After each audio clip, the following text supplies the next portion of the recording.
everybody. A very warm welcome to an absolutely gorgeous Friday morning in November. Hope everyone, wherever you are, is doing well. And welcome to the FSC's ReGenerations Reimagined conference, our flagship event, which I think we're now in week 6. We've been delivering 2 sessions a week for the last 6 weeks. And the quality of discussion and the quality of thinking and the connectivity has just been absolutely magic. And today, I know will be no different. So a huge, huge welcome.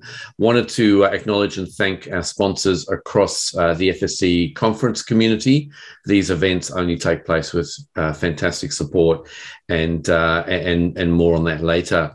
The conversation today, everyone, is around the future of work and is it remote? And we're sitting here in what should be a packed hall with 500 or 600 people coming to you instead on an internet-based solution where we actually can't see each other. We can imagine each other, and that's no different from the way we've connected, how we run events, how we're working, and so on at the moment. And this conversation is really about trying to unpack some of those things. A couple of quick shout outs before we hand over to Professor Rob Greenberg for a karakia welcome. Firstly to IWG Group, who is one of our core sponsors. Huge thank you to them for this particular session. And of course, as ever, to the FSC conference community and conference committee who've curated the whole program, including this program, and Tanisha Livermore, who's run point on this particular session. So without further ado, folks, we have a fantastic group of panelists today. I'm actually not going to introduce them. You can see them on screen. Instead, I'm going to invite them to introduce themselves. But before we do that, a very warm welcome to Professor Rob Greenberg from Auckland University to just do a karakia welcome for us. Professor Rob, over to you. Kia karakia tātou. Manawa mai te mori nuku. Manawa mai te mori rangi. Ko te mori keo, he mori tupua. Ka pakaru mai te po. Tō mai te mori. Haumie, huie, tai kia. Kia ora. Kia ora, thank you, Rob. And so with that, a very warm welcome to Professor Rob Greenberg, to Mary Jo Vergara from KiwiBank, to Jonathan Kearins from IWG, and to Genevieve Mora from Voices of Hope. Folks, feel free to, unhide yourselves and welcome to the program. So look, today's discussion, as I say, is really about unpacking this idea of the future of work and talking about how that's changed and morphed, not just over the last couple of years with COVID, but kind of the broader theme and trend. And what I thought would be a good way to start is for each of the panelists to perhaps introduce themselves and actually perhaps put your initial perspective on this topic. And Jen, I might start with you if I can. You're a very warm welcome again to the FSC community. Well, what's your take on this, Jen? And tell us a bit about yourself. Kia ora, everyone. My name is Genevieve Mora, and I'm the very proud co-founder and general manager of Voices of Hope. You may have heard of us if you've been part of the FSC conferences for the last few years. My amazing co-founder, Jazz, has often spoke to you guys, so it's an honour to be back here today and such a pleasure to be part of this panel. Voices of Hope creates lived experience content. Both myself and Jazz were really unwell as teenagers and use our experience to give hope to other people. I think over the last 2 years, it probably is about now, we've seen the impact COVID has had on people's mental health, both positively and negatively. And I'm really looking forward to, I guess, sharing my perspective and the experiences of those that we have interacted with over the last year and a half with you all today. So thank you for having me. Thanks, Jen. Jonathan, beaming in from Double Bay in Sydney, what's your sense of this? And tell us a bit about yourself. Thanks, Richard. Glad to be here. My name is Jonathan Kearins. I'm the head of real estate for IWG across Australia and New Zealand. IWG being one of the largest flexible workplace providers in the world, and we have about 3,500 centres globally. We've got about 20 centres in New Zealand, which we're really proud of and growing more and more. So in terms of us, we have a vested interest in the future of work, probably more than most people on the panel. Having said that, I will say that from a general perspective, I think what this COVID last 2-year situation has done is brought forward a lot of conversations that organisations were already happening about how better to communicate with their staff about how they want to work, where they want to work, and those different settings during the day, even inside their own office space. And for us, we think that's really positive. The term hub and spoke has been overused in the real estate markets for the last probably 30 years. But that is being now brought to the fore. And we're seeing, large enterprises and smaller enterprises as well, just looking at how they can work better and give a better experience to their staff. Brilliant. Thanks, Jonathan. Yeah, and we'll obviously unpack some of the issues that both Jen and yourself have initially raised. Mary Jo, welcome. Yeah, kia ora, everybody. Very excited to be here as well. I'm an economist at KiwiBank, and I think just naturally my interest in this future of work space is just what that means for New Zealand's labour market and the economy in general. I think the biggest change we've seen in New Zealand's economy over the past 20 months or so months has been this digital acceleration. We're all more digitally connected now than we were before the pandemic, whether that's the way that we interact, doing things over Zoom, or even the way businesses do their trading online, may be more familiar with the online platform. So what started out as a necessity back in the 2020 lockdown has now actually become a preference. And that's been very interesting to watch develop, to see, to try and understand the implications that remote working has on, neighbouring regions to city centres, the implications that has on commercial property and the like. But I think all in all, we've seen a step change in the way that we all work and interact. It's been very interesting. Yeah, fantastic. Thanks, Mary Jo. And Professor Rob, last word to you. Welcome from Auckland University.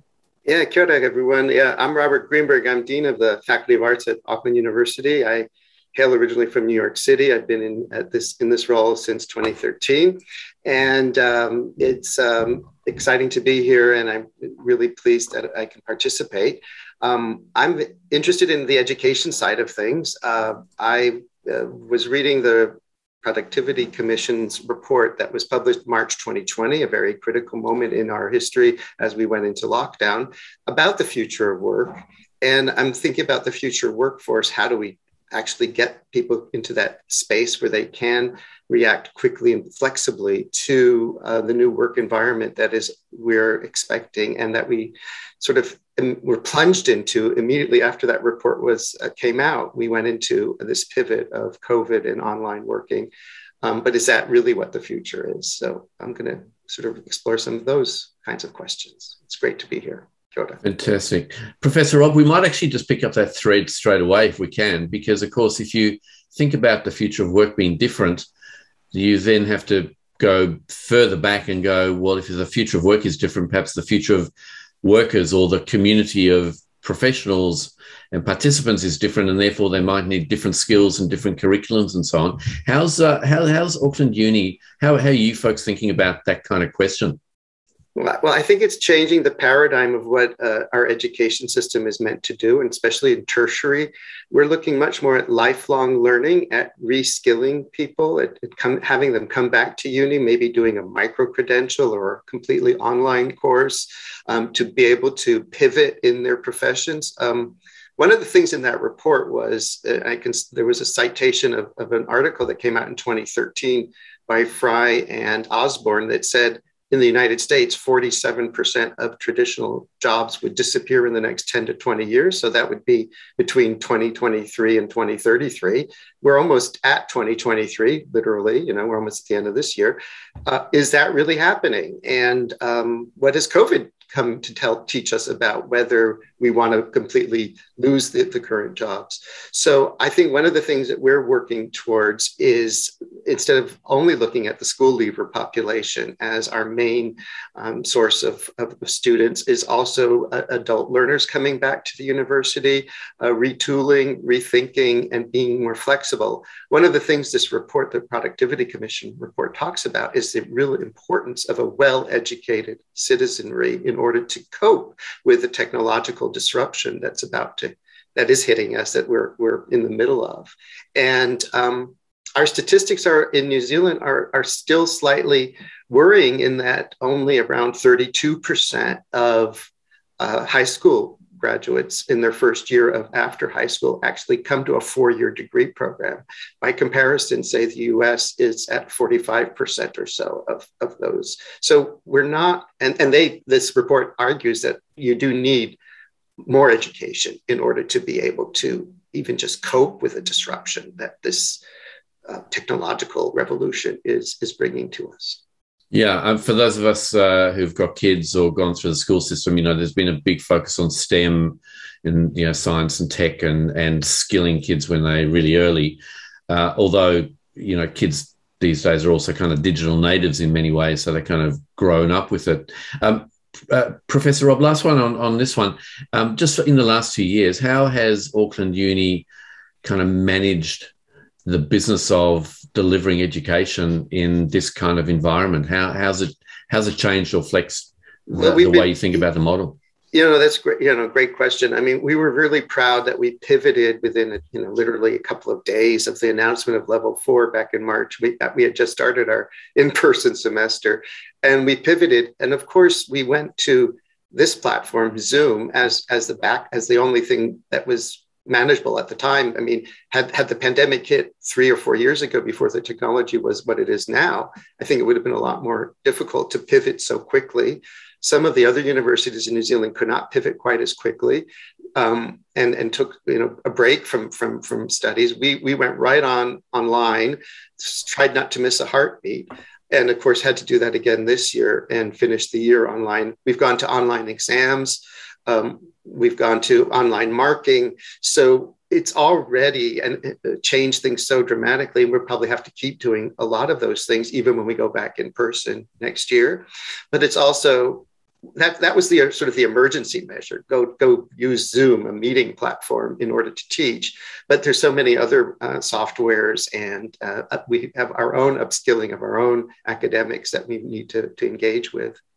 One other thing, Richard, I just would say is one of the things the report talks about is, as you said, STEM in the high schools and in primary, secondary schools, but it's also literacy is really important. And so I can't emphasize enough the soft skills that you would get also from the arts or humanities or social sciences kinds of degrees as well. And it does come out quite clearly in that report that those are also really important as you link also with maths and numeracy. So, great, that's a great opener. I might just head to Mary Jo, just on kind of the impacts, Mary Jo, and the acceleration that you mentioned, kind of from with your Economist hat on. I mean, what are you seeing in terms of the trends and the opportunities, and what kind of opportunity does that kind of play for us in New Zealand? Yeah, the biggest change is that digital transformation that businesses and households have undergone over the past 20 or so months. We've been really surprised by how well New Zealand businesses and households have adapted to this COVID world where face-to-face interaction is more limited. And I think that's the reason why our New Zealand economy has truly outperformed. The resilience of businesses and households has kept our economy going. Relatively speaking, we're much better than our other countries and other economies. But the pandemic and having to solve problems as they come because of the pandemic has led to some transformative change to our industries. Not only are small businesses more, have adapted to this digital world, and that's the reason why we haven't seen a drop in economic activity to the same magnitude as last year, but also it's opening up opportunities for some industries to think about using technology instead of labor. We've got the closed border, and that's meant that the access to overseas labor is just not a source of a supply this time around. So industries like horticulture and agriculture have had to rethink the way that they operate given these new circumstances. So it's actually giving us an opportunity to rethink New Zealand's digital and technology strategy going forward, that things can be probably more automated than they are now, which I think is a good thing. It's leading to more efficiencies in the economy. Mary Jo, there's some sectors you spoke about, agriculture and so on. It feels like there's almost an economy of several parts. But if you're in the face-to-face tourism sector, hospitality sector, and so on, then your COVID experience has been very different. Your work has perhaps stopped, or, to Professor Rob's point, if you couldn't stand the technology up, you couldn't run whatever it was that you're running. Are you seeing kind of green shoots emerge in some sectors where they've actually repackaged and rethought about, what their offer is and how they take it to market? Yeah, absolutely. As you said, macro sense, aggregate New Zealand economy is doing very well, but at the industry level, it is quite an uneven recovery. I think it's all about this, how they've sort of adapted to this digital world. So you're saying agriculture and horticulture, we're starting to see more work and research being done to look at the way things that can be more readily automated, that they don't have to rely on overseas labor, which has been the traditional model. So that's one sector that's kind of rethinking the way they operate for the future of their industry. We're seeing a lot of small businesses just become more comfortable with online platforms, and that's allowed them to continue despite restrictions being ongoing. And just interestingly, this time, the 2020 lockdown actually saw a massive drop in consumer spending, but we didn't see the same drop in consumer spending this time around because businesses had bolstered their online presence. Households were much more familiar with doing their shopping online. So there's that learning over the past 20 months. We've adapted, and we've adapted well, and it's allowed our economy to continue. So perhaps the last one, and I'll head to Jonathan after this. So unemployment numbers the other day were just remarkable, under 4%. So it really feels like there's a pinch point on capability and people to do jobs and roles. Is the global market opening up? Are people solving it by going, I'll just recruit globally to run the business in New Zealand, or are we going to really run into kind of high price pressures in terms of wages and so on? Yeah, it's we've got a very tight labour market. It's largely because the borders are closed, so we're all these firms are scrambling to hire New Zealand talent with the closed border. So we've seen unemployment just drop to 3.4%, which is a record equaling number. Unemployment has surged with more firms trying to attract and retain talent. That's New Zealand grown. See a lift in wage inflation, quite 0.5% by the middle of next year, because firms are trying to attract talent, given we've got a shorter supply, that since overseas labour is no longer readily available to firms. Yeah, interesting. Folks, to everyone watching on our various platforms, this is as interactive as you wish it to be. So as with everything on Zoom, feel free to add into the chat or the Q&A button, and across the panel we'll try and dive in and grab hold of your questions. Jonathan, just to you, I mean, you see the future of work really up close with the sites that IWG managers. What's your take on kind of how you've seen businesses respond and adapt over the last 20 months, and has it accelerated from over the past, say, 7-10 years? Yeah, interesting. And look, from our perspective, as I was saying before, I think the larger enterprise global companies were already looking at how they could use flexible workplace more effectively, and proactively is probably the key term there, because I think a lot of companies have used flexible workplace reactively in the past. Projects come up or new contracts and they take space. But what's really interesting is one of the big four accounting firms that I won't name has had a global flexible workplace task force in place since the end of 2018 and 2019. Now, their stated goal is to reduce their global ratios from traditional office down to about 80% globally, and flex about 20%. Now, that's not just because of flexible flexible employees going up and down. It's also to do with sort of grey accounting that's coming in around has come in around IFRS 16 and how lease liabilities are counted. So it's been really interesting for us that this was already sort of happening before COVID, and that a lot of those enterprise businesses are looking at increasing their uptake with us. Now, that doesn't, we won't shy away from the fact that it's definitely been a difficult time for our business, because those companies are also looking forward more than right now. So look, like any business, we've gone through a downturn, but at the same time, we're seeing a light at the end of the tunnel already in that respect, and seeing a lot of positivity. Just quickly on the smaller side of things, though, Richard, before I go on, the SMEs, sure. The great thing about our product is that, you know, most companies, you know, your number one cost is staff, your number two cost is real estate. So the great thing about our products, and probably bad for us, is that a lot of our members are on shorter term contracts, and they've been able to react to that and tone that down. Most of them keep their memberships running with the business, but they might take it to a different category so that they're not paying as much to be in the centre, but they can come back in when they feel more comfortable, which is, you know, fantastic for them and their employees as well. Jonathan, just, you know, if businesses, this is kind of the future of cities idea, right? So if the notion was that, you know, CBD and regional centres is where lots of people come into work because that's where the physical offices are.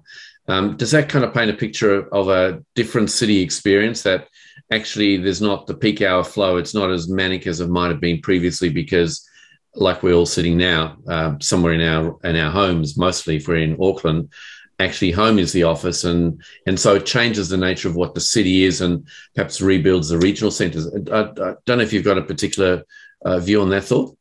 Definitely. And I think from our perspective, we've had a view on regional centres probably pre-COVID that was around, you know, the increase of economic activity and workplace. So that's been brought forward again, as I was saying. I don't think the CBDs will suffer as much as, I mean, I don't see as much New Zealand media as I do as Australian, and it's been a big topic in the Australian media, but I don't think CBDs will suffer as much as people are saying. I think things will change, maybe more focus on things like retail and entertainment rather than just business. I think that's a positivity for both those markets and the office markets as well. Awesome. Hey, there's a great question here from Murray, which is our next thematic, if you will, which is around, as you know, as human beings, we're kind of all animals, if you will. We're tribal. We like to be hanging with our colleagues and our mates and so on. Jen, perhaps to you first. I mean, what's your sense on that, and what's your sense of how the last couple of years have really accentuated any of those kind of fissures or cracks, if you will? I think it's a really good point, and it's a point that I wanted to make, that as humans, we all need human interaction. You know, it's really important that we're connecting with people face to face and in person. I think that's become really difficult for people with COVID, obviously in isolation, because we haven't been able to do that as we were prior to lockdowns.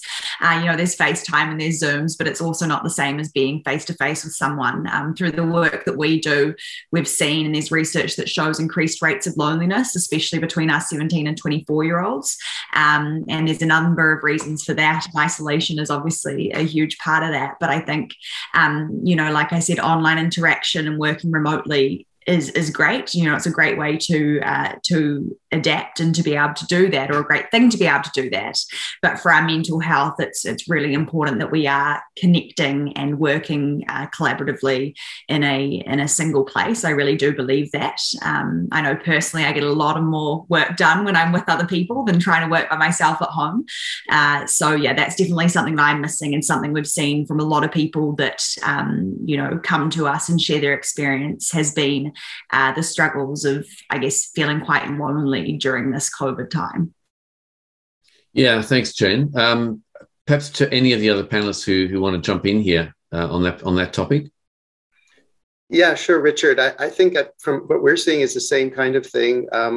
We're very focused at the University of Auckland, for instance, on how do we enhance the campus experience, because part of going to uni is those connections you make, those lifelong friendships.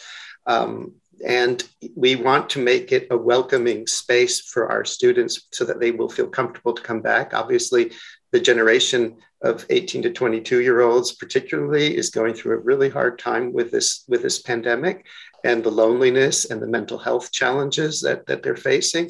And how do we make the university a safe place, a welcoming place, but also a really stimulating and exciting place? And I think we all get excited by the human interaction. I mean, I was walking through Victoria Park at around sunset time last night, and it was just full of people connecting with each other, playing sports and things, and, you know, in level 3, step 2 in Auckland. So there you go. I mean, it's obvious that people need that. And I think if I can jump in there as well, Richard, what remote working is fantastic and it keeps businesses going, but what it misses is that by nature we are gregarious and we like to be around people. And I guess from the economic side as well, I think it does miss that I think a lot of employers would tell you that they don't just employ staff for productivity, they employ them for access as well. So, if I have a light bulb moment and I want to walk down the corridor and tap someone on the shoulder, then that's fantastic and that's really meaningful and impactful. But you just can't do that when you're working from home. And, I had a colleague was sharing a story with me where she had 16 half-hour Zoom calls in a day. And that is tiring. And I think it has a mental health impact as well, that you just don't really feel like doing anything after a day like that. Yeah. Because there's, sorry, Mary Jo, I'm not sure if you're going to jump in there. Yeah, I was just going to give my 2 cents and say that there's all this talk about remote working spelling the death for office space and commercial property. But I think that the sector is just going through a bit of transformation with the way that, there's been a change in preference for what kind of office space is being offered. We're talking about more, we need that human connection when we're doing meetings. It's not as easy to have that connection when you're looking at a 2D version of your colleague. So you need what we're seeing is that maybe office space are going to make sort of collaborative spaces more. There's more focus on collaborative spaces, more focus on sort of wide open spaces to have your meetings there instead of, and then maybe do your solitary work at home or wherever it is that you choose to, if you feel more productive doing it that way. But I don't think it's the end for commercial property or office space. It's more just a transformation, I think. Yeah. Awesome. I saw a fantastic thing on LinkedIn last night. There's a lady who runs a big role somewhere in New Zealand who'd set up basically a walk-in machine up against a stand-up desk and all of the tech. And her point was she's got serious and, she's now walking like 5Ks a day in meetings, in her corner office or bedroom or whatever it was. So, that kind of creativity and innovation and so on, kind of interesting. Hey, the pivot on this conversation, of course, is it's not just about what businesses do with their teams. It's what people want. It's what, it's almost like this employee value proposition, or Professor Rob, the student value proposition, right? Which is, what do I want from when I'm going to work somewhere? Do you think that conversations fundamentally change, that people will make decisions about where to work and where to join based on, their flexibility policies and those kind of things? Mary Jo, maybe start with you on that one, and then perhaps to you, Professor Rob. Yeah, just to speak economically, a very tight labour market means that employees have more bargaining power this time around. And so they're, or in this time where you've got a labour shortage and skill shortages, firms are having to do anything to attract and retain talent. And part of that is either boosting up pay or to offer more, flexible arrangements, something that'll sort of draw people in. And so there is that sort of push towards flexible working. It's almost like we've redefined the end goal for working. It's just about getting the work done. It doesn't actually matter where you are. I think the pandemic sort of loosened those traditional notions of where it is that you have to work. And so from a labour market perspective, firms are having to just loosen the reins on where their workers will be located, and I think that's just showing that the shift in power in terms of the labour market from employers to employees. Yeah, awesome.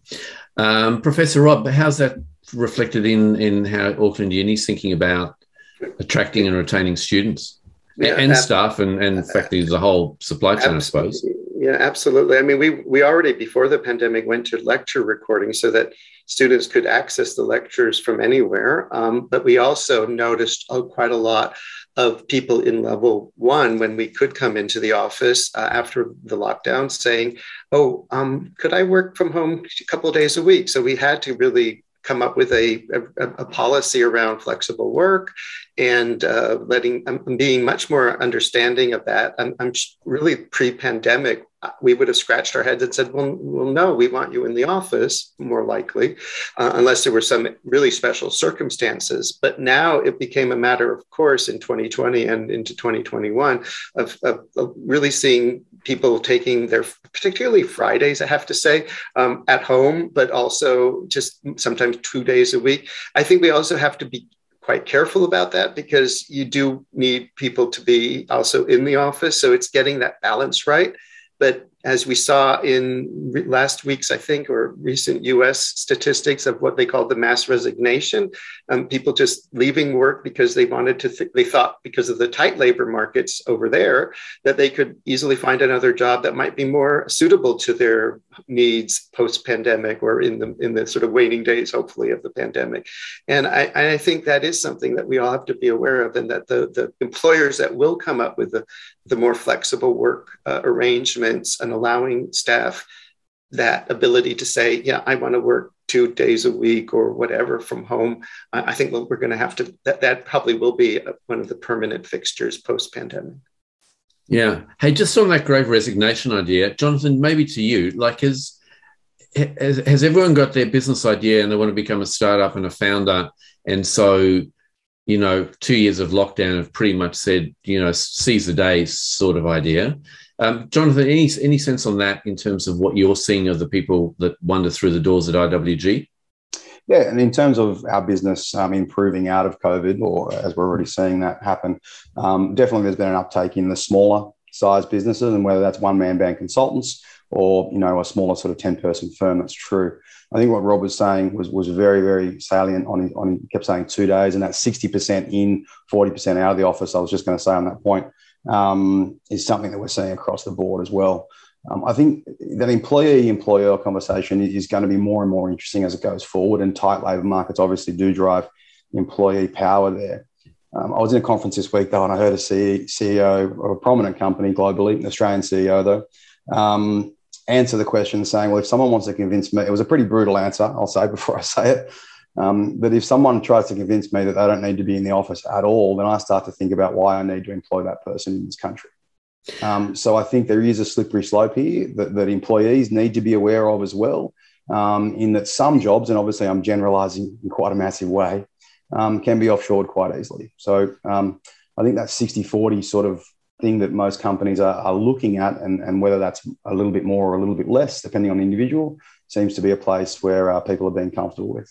So let's pick up that thought, Jonathan, because that's right. In the end, businesses have cultures, and cultures are created by people and the thinking and so on.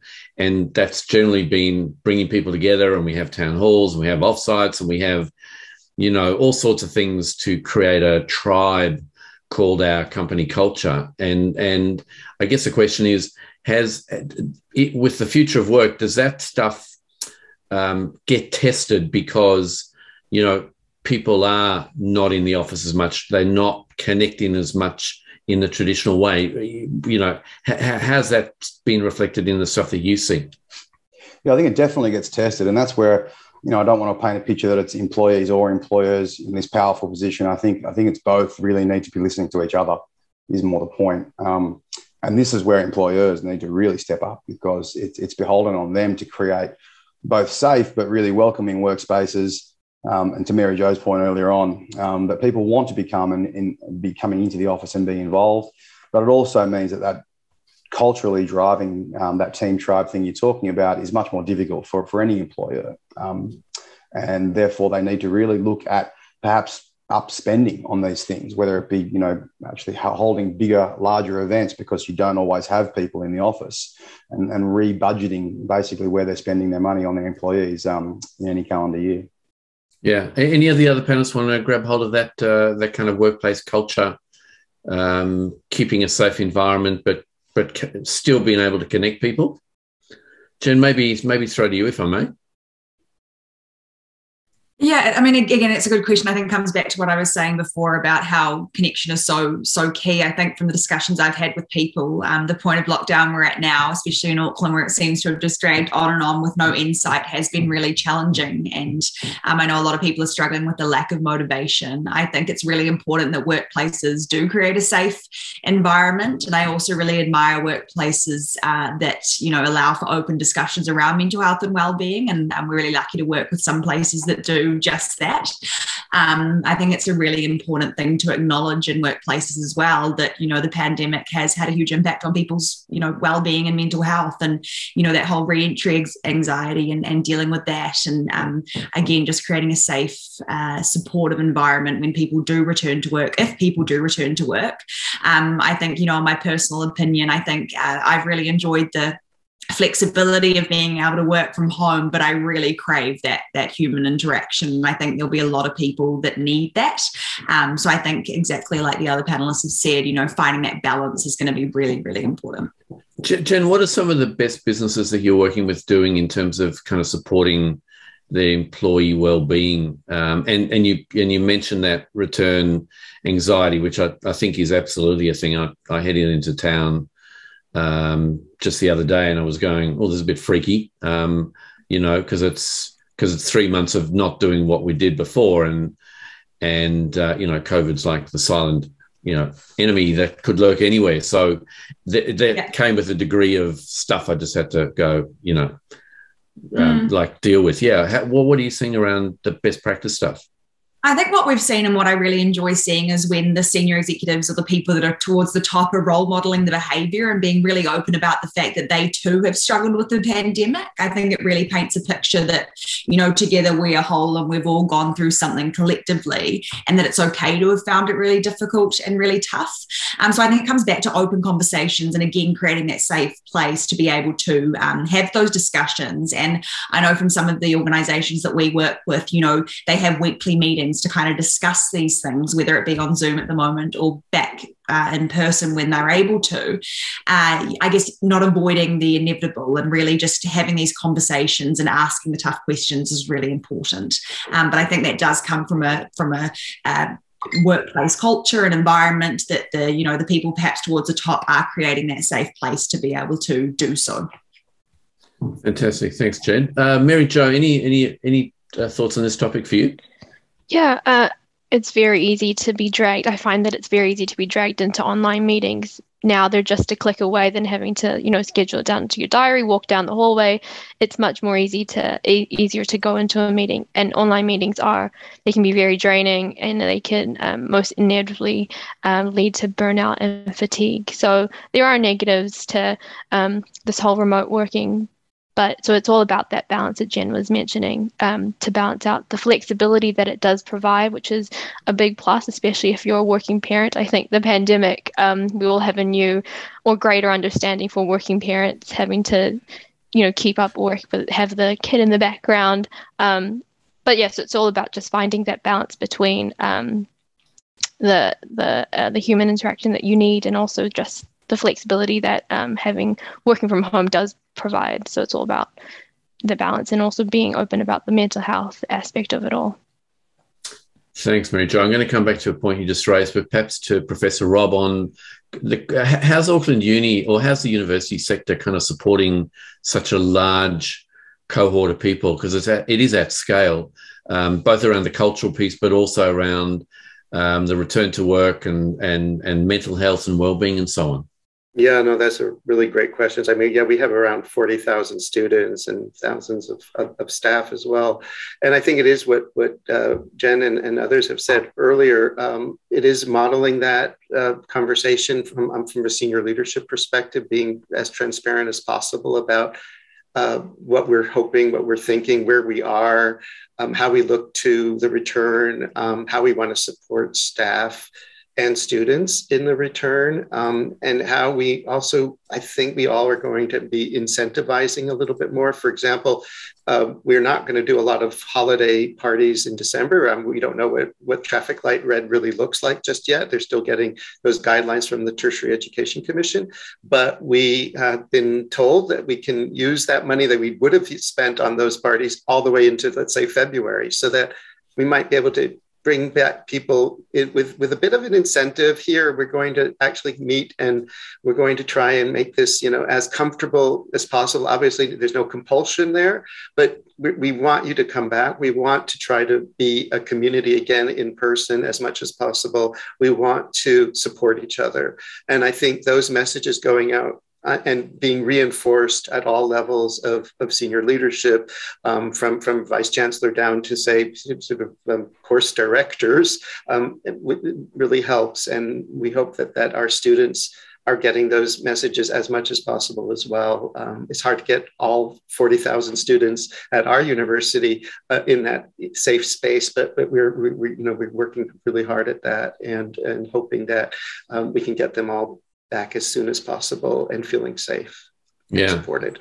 And of course, there's been a burgeoning employee care package sector, which is random acts of kindness, with where employers are sending gift packs or so on and so forth. So that's been a really nice part of lockdown experience. There's been a couple of really interesting questions come through. Mary Jo, I might start with you. This is kind of the makeup of people coming into work, and whether lockdown and flexibility benefits women coming to the workforce, staying in the workforce, kind of being able to manage all of their roles. And obviously it's not just for women, for men as well. But what's your sense of how that's playing out, and what impact that's having perhaps on people being really comfortable to come back to work and take on more and other responsibilities? Yeah, so this whole remote working, I think, as I said, it's been a big plus for working parents, that this flexibility it provides, that you're more understanding of parents that might need to clock off early because they've got to go pick up their kid, or during the day they may even have to go and get their kid or something, but they'll still be able to do the work because they can just go home and do it there. So I think an unintended consequence of this remote working from home experiment has been that it's a big, we usually see participation rates among women of that sort of childbearing, child-rearing age actually drop off, and they start to re-enter again after their kids have grown up. But I think long-term, what this flexible working environment might do is that we won't see a drop-off in women's participation anymore, since we've sort of normalized childcare as being something that has to be done, and it's something that can be shared between the parents. And so we might not see that typical dip in a woman's sort of life cycle in the labour market. So that's a big plus, I think. Yeah, Jonathan, you were nodding. What's your take on this? Yeah, nodding mostly about the impact on parents, I would say. And I'm lucky enough, I guess, that I currently work with a whole lot of women and have in the flex industry for the last sort of 5 years, probably more than 50% of the organisations I've been in. So I haven't noticed more women coming back to work, maybe for that reason. But what I have noticed is exactly what Mary Jo is saying around parents and people who just weren't able to cope with, whether it be picking kids up or dropping them off even, which has started again in our country here. There is just a much more flexible and easy attitude to being able to handle those things. And whether it means there's, you're logging on and doing something a bit more after hours, then sure, that can happen as well. Or just out of the normal hours cycle, whether that's starting a bit earlier and then having 2 hours break and then coming back to it at 10 or 11 o'clock in the day. I think that sort of mindset around those flexible hours as well as flexible days has become more and more prevalent, which is really fantastic to see, I think, for all of us. Yeah. I think that's certainly been the blessings of lockdown, hasn't it?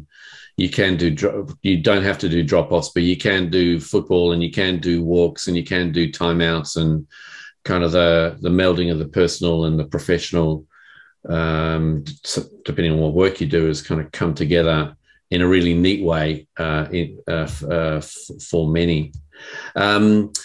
Fantastic. Folks, there's a question here I'll just go to. This is from Tony. And the question is, what are the opportunities and challenges does the panel see with Mark Zuckerberg's proposed metaverse? I'm not sure if everyone's across Mark Zuckerberg's proposed metaverse. I've got to say I've had a brief read, but I'm not across it. I'm not sure if there's anyone on the panel that is and wants to have a crack at it. I'll just leave the pregnant pause out there as we all Google metaverse. Professor Rob, you're looking like you're ready to go. I'll try. I mean, I haven't read that much about it. I do I think it's an attempt to rebrand and become more positive, but all these platforms are remaining. Facebook, Instagram, WhatsApp are remaining with their identity.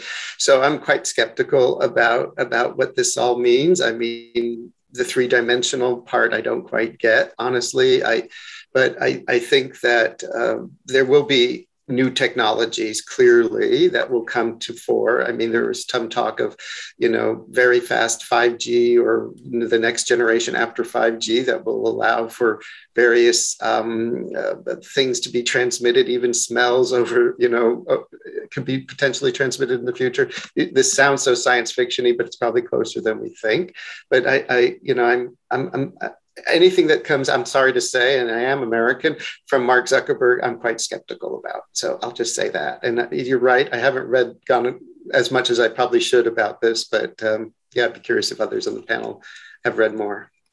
I don't know if I've read any more, but I definitely find that what I have read sort of lends it to thinking about a 3D virtual universe almost replacing the internet, which is scary to me, to be honest. But at the same time, I think, if you think about, fiction becomes fact quite often. You look at movies 20, 30 years ago, calls like this were amazing technology that the world couldn't actually see, and they were in movies, and people were doing video calls. And maybe I'm going back more than 20 or 30 years, but my point is that happened.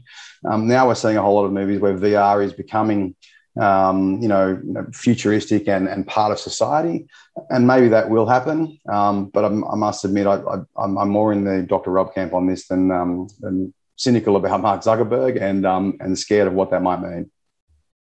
Yeah, cool. Folks, look, two other thematics just to jump into. And Professor Rob, we might just go back to you. And there's a question earlier on around skills. What are the skills we need to build and develop in order for our community and society to be able to kind of manage into the future?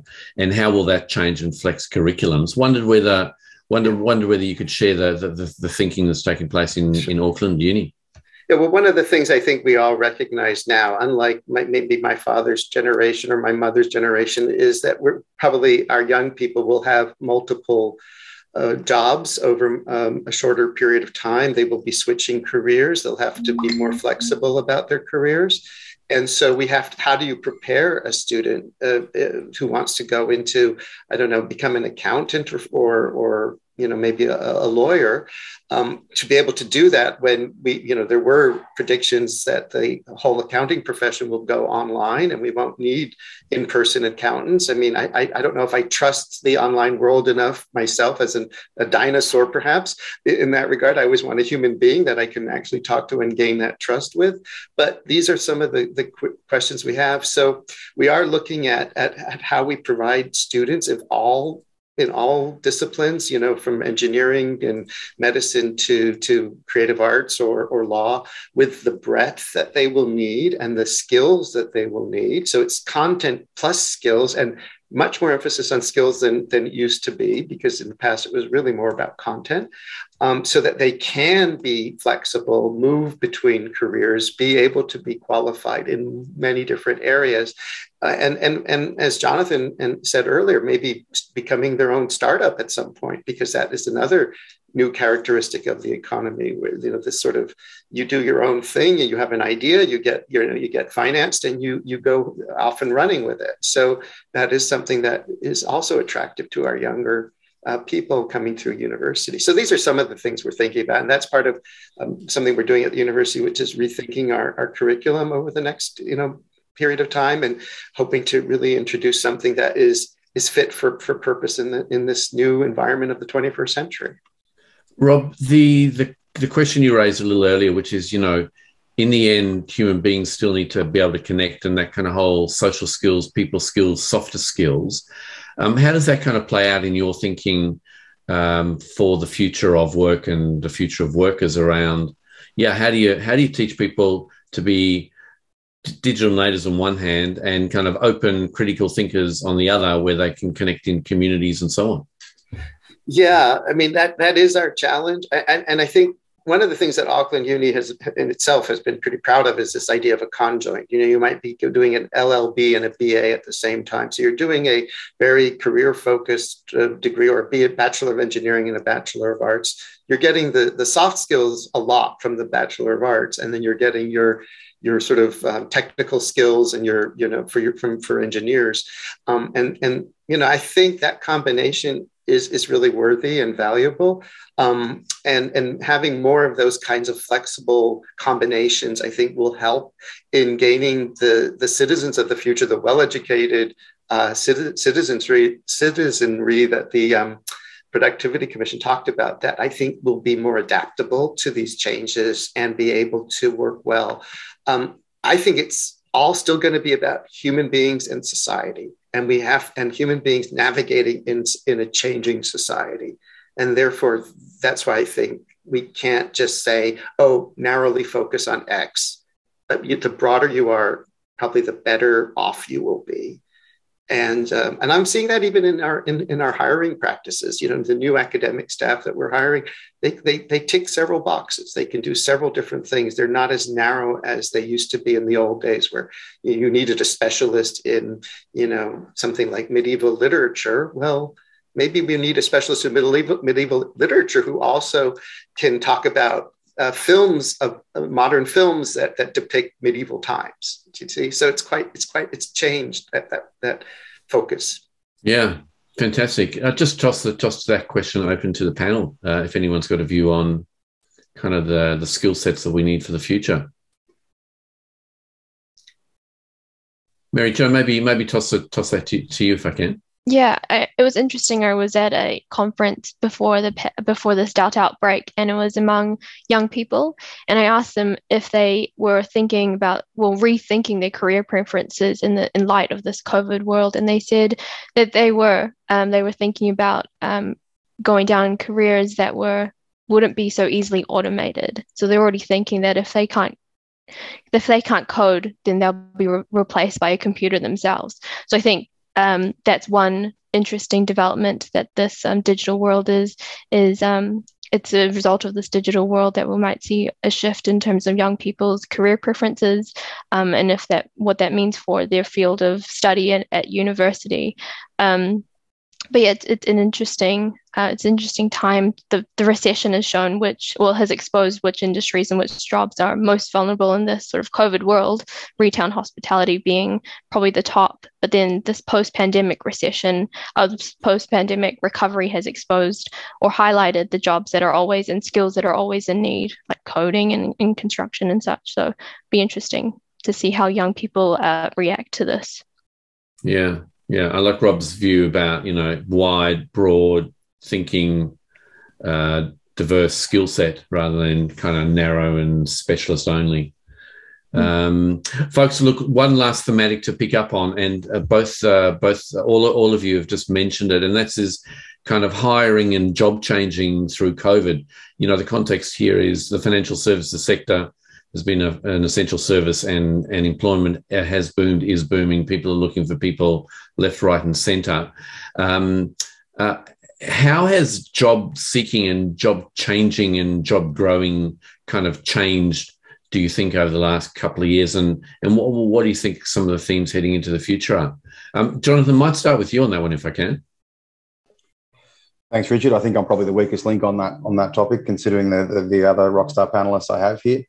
But look, I think it probably goes to more around the right now. I think, there's great resignation people are talking about, and it's probably more European than the US at the moment. That's happening, and that's happened. I think we might see more of that across the ANZ region next year, when people are a little bit more comfortable, because I think these thoughts are happening, definitely, but people aren't so comfortable to act on those thoughts when they're still in lockdown, and there's a lot less certainty about how they sort of transit to that new job. But I think probably in Australia and New Zealand, we'll see a lot more of that in 2023.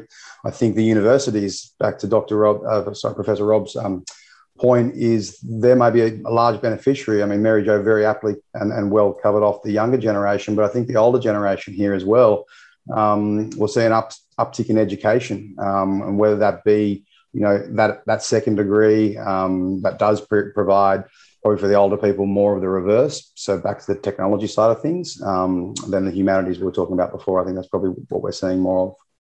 Yeah, Mary Jo?